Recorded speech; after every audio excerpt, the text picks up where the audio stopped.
What is up, Theta Mafia family, guys? How are we doing? I hope you guys enjoyed the last video that I put out for you guys, the free course on options basic trading video. I hope you guys love that because a lot of you guys asked for that. So run it up, guys. I hope you guys will like this video because this is all the options plays that I did for the month of February, and I'll show you guys how much money I made strictly off of premiums. Then I'll show you my total, how much I made total this month from premiums and also selling stock. Okay, so we're going to go over a brief portfolio view real fast. So we got a week, 5.95%, pretty much 6%. Past month, we're up 34%. Past 3 months, 44%. Year to date, pretty much 31%. We're up 216% past year, and then our all-time is 259%. Looking great, looking good, big shot up. And currently, I have individual cash of 9,807. Margin total is 20 grand, and options collateral is 23,585. And currently, I have $5,502 in my buying power. My margin status is low risk, basically a 40% margin buffer. If I want to, Robinhood will let me borrow $41,000. I'm only doing 50% right now, guys. And I do have cash on the side, so I'm not really worried about it. And the cool thing is, when you sell options over time, even if I was on margin, all the cash flow that I receive monthly, like I'll show you guys this month, will overall knock my margin debt down. This is an advanced strategy. This is a strategy that I wouldn't do unless if you've been doing options for a while, and more likely geared towards the options seller. I wouldn't really doing this if I was an options buyer. Okay, that's just being me. Now, I'm going to show you guys my plays. Now, before we get into these plays, some of these plays you guys might like. Some of these plays you're like, Kane, what are you doing? Guys, my main goal for this portfolio is to cash flow monthly or weekly options by selling options, and sometimes here and there buying options. Okay, but that is the main goal of this portfolio, is to print cash. Okay, until I get to a big enough portfolio, which is north of 6 figures, then we can come out here and start doing a little bit more of a buying strategies of options and maybe some buy and hold strategies overall. But when your portfolio is the size that it is for me, although I am grateful to be at $62,000 at my age, when you're having a smaller medium portfolio, and that's where my portfolio is at, a smaller medium portfolio, you don't have enough capital to really get into the stocks that I want to. I like Apple, I like Amazon, I like Google. I like all them stocks. I want to come out here and trade QQQ, but I don't have, and the SPY. But currently, the SPY is like $600 something, and I don't have 60K to sit here and trade the SPY for options. Okay, and that's just being me. But once we get more money, guys, and we get up there, we'll do some plays, and I'll do some buy long term and this and that. But just for right now, until we're under 6 figures, this is pretty much just a print cash by selling cash secured puts and covered calls and doing the wheel strategy, which we'll do a video, guys, of that in the future. And just to print this cash, guys, because that's the name of the game. If you ain't making cash flow off your stocks, then what are we doing? You know what I'm saying? So the first play is Nike at $69 strike price. We got an average credit of $116 per contract. The expiration date is the 28th. My break-even price is $67.84. The current price of Nike is $73.04. We're currently up 80% on this position. Dollar General, I'm selling a covered call. Current strike price is $75. Current price of Dollar General is $72.99. My break-even price is $77. My average credit that I got is $200 per contract, which we only got one contract, and we're up 45% on this play already. Next is SOXL, which is a semiconductor 3 times leveraged bull. I like doing this strictly for the premium guys because it is 3 times leveraged. I have 3 contracts on it. Each contract prints me out $45 per contract. Date sold was February 10th. Expiration date is the 28th. Currently, I'm at 64%. My strike price is $22. The current price is $28.60. So we're doing pretty good on that. Next is Elf. Elf, we have a $64 strike price. We're selling a put. The current price is $73. Our break-even price is $62.48. The average credit I got is $152 per contract, and we just have one contract, and we're up 36% on this currently. Next, we are selling a cash secure put on SoFi. Strike price $14. 2 contracts. Each contract gives me $32. Expiration date was the 28th. Date sold was the February 3rd. Break even price is $13.68. The current price of SoFi is $16.21. I'm up 78% on this position. $50. Looking good. Printing money, guys. Printing money. So the SoFi $25 call. We have one contract. The current price of SoFi is $16.21. Expiration date is February 20th of 2026. The average credit, I don't think that's the right average credit. Let me do it. So we had a realized loss because I ruled this position from 15 to 25. Our estimated credit was actually $20, guys. So we got a $20 on this average credit. All right, so that's not the true average credit. When you guys rule positions like this, okay? I just want this to be very clear. When you do rule, which we'll do a video about ruling, you do experience a realized loss if the trade starts going against you, right? I was still able to rule, and I still got almost basically a $20 credit when I did that, okay? Now, I went from a strike price, of 15 strike price of a cover call to 25, okay? So that's a $10 jump. But look how far I ruled out. You know what I'm saying? A whole year, basically, okay? Over a whole year. Now, I'm cool with doing this because my average cost basis of SoFi is $11.67. Basically, this is over it doubled. If SoFi does reach that price by this expiration date. If it don't, that's cool. And then I'll just sell another cover call and see what happens, right? And guys, the same thing with this play. One contract. I sold this for June 18th, 2026. This was also a roll. I only got $18 of this. This was a realized loss of $19. Not bad, not bad. And we're doing this pretty much a lot gains. And if it gets to that price point, I'm cool with selling at $20-25. Palantir, kind of like the same thing. 2 contracts, $49 per contract. This is not a rule, but so this is my real average credit. My expiration date is the 28th of February. Now the current price of Palantir is $118, right? So we are down $356. But if it stays right around this price, right under my strike price, guys, remember from the last video, if it stays right under 127, I do not have to get rid of my shares.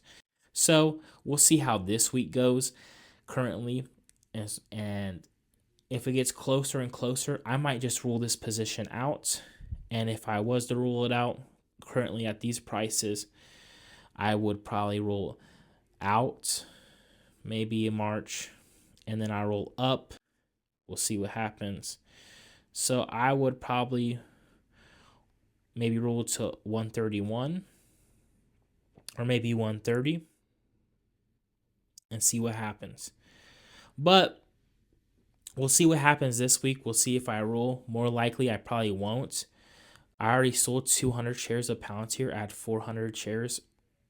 I had 450 shares earlier, and I already collected a credit from Palantir where I got put at the $80 strike price. Okay. So we'll see what happens with Palantir. It is being a monster, but at the same time, guys, listen to what I say. I am not married to any stock. I like to cash flow off my stocks and I like to have big gains off my stocks. Of course, who doesn't? But a lot of people are married to the stock, guys. Do not be married to the stock because that's where you get in trouble. Guys, my biggest loss I ever had was right here. Look at this. My portfolio went from, what's that right there? $31,000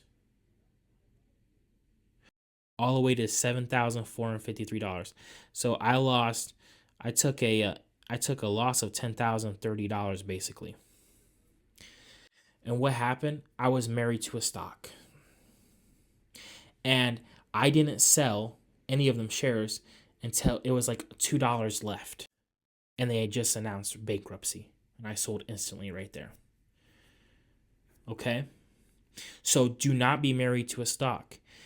Right? Now that was a play. Now I'm not saying Palantir is going to go bankrupt by any means. No. All right? But in my personal opinion, I don't think that the current evaluation equates to the stock price of what Palantir is. Are they having monster growth? Yes, of course. Let's look at their market cap, right? And let's look at the revenue that they're producing. Are they a monster company? Yes. But eventually, that growth that they're having, they just grew what? I think 62 or 64%. And commercial growth, that is great too. But let me be quite clear. Guys, I've been in the markets for almost a decade. It's not a matter of if Palantir will pull back. It's a matter of when Palantir will pull back. Okay?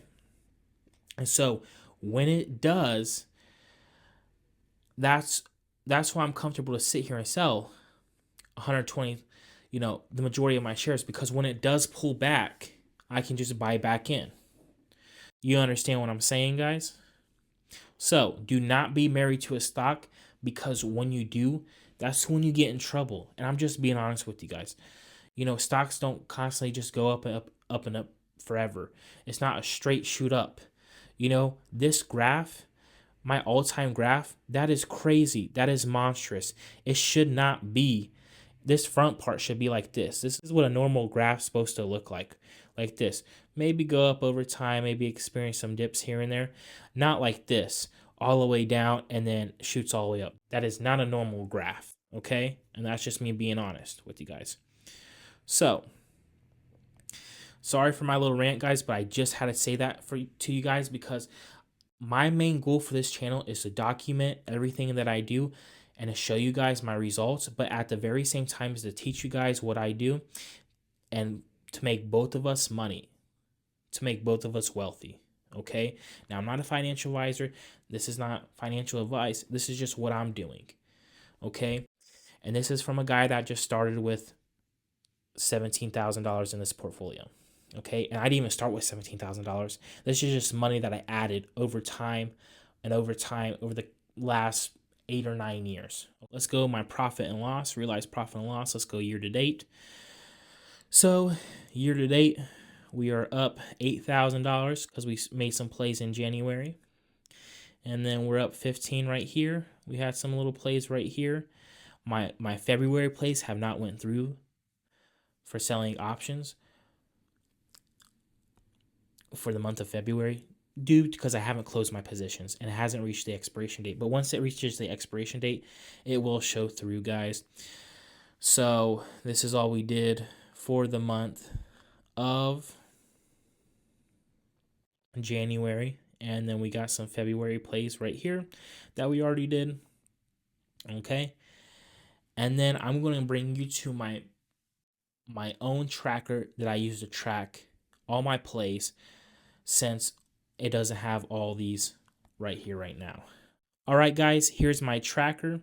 I made 13 plays so far. We got a couple of 4 plays that you guys didn't see, but we got AMD, SoFi, Dollar General, Palantir, Ford, Nvidia, Palantir, ELF, Nike, SOXL, Hood, and another Ford. Okay, my total collateral for this month was $53,967. My total premium was $1,303. If you use my stock trackers, you guys can pretty much do the same thing I created the free stock tracker for you guys. It'll be in the description down below. This is the same thing I use to calculate all my percentages and everything. So right over here we have the company, and we have the collateral, and then the premiums that we get and the percentage of each play. Right? So, and then I type it in over here. So last month we got $460 that for that month and 1.72% off my play. February we got 1,303, a 2.41%, which is good. It's good. So, and this is strictly off of premiums, guys. Strictly off of premiums, the top chart. So that gives me a total of $1,763 already for the year, and our average for the month is $882, with the average percentage being 2.07%. Pretty good. My goal is to get on average 2%, so we're beating it just barely by a little. January kind of ruined that, brought me down, but we kind of made up for it in February, so we're right on track. We'll see how the rest of the year goes. Total profit includes stocks that I sold, and it also includes my total premiums. So for January, we had $7,782 for that month total. Monthly percentage was 25%. February was $14,303. The month percentage was 43%. So my total is $22,085. My average monthly is $11,043, and my average percentage is 34%. Now, guys, it's not going to be like this every month. We sold Palantir, 200 shares this month, and then last month we sold some Meta, and we also sold some Amazon shares as well. Now, next month, hopefully we'll still have over $1,000 a month. We will see. If you'd like me to keep on coming out with videos like this, please like, comment, subscribe, guys. Hit that bell notification so you'll be notified when I come out for videos.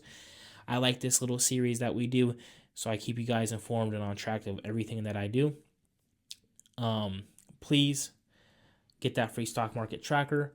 Only copy it so other people can use it and they can copy it as well to do the same thing that I do if you want to do that and sell options.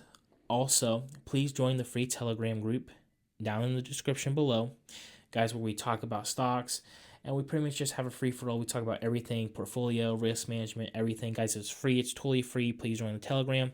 With that being said, guys, I love you guys. Deuces.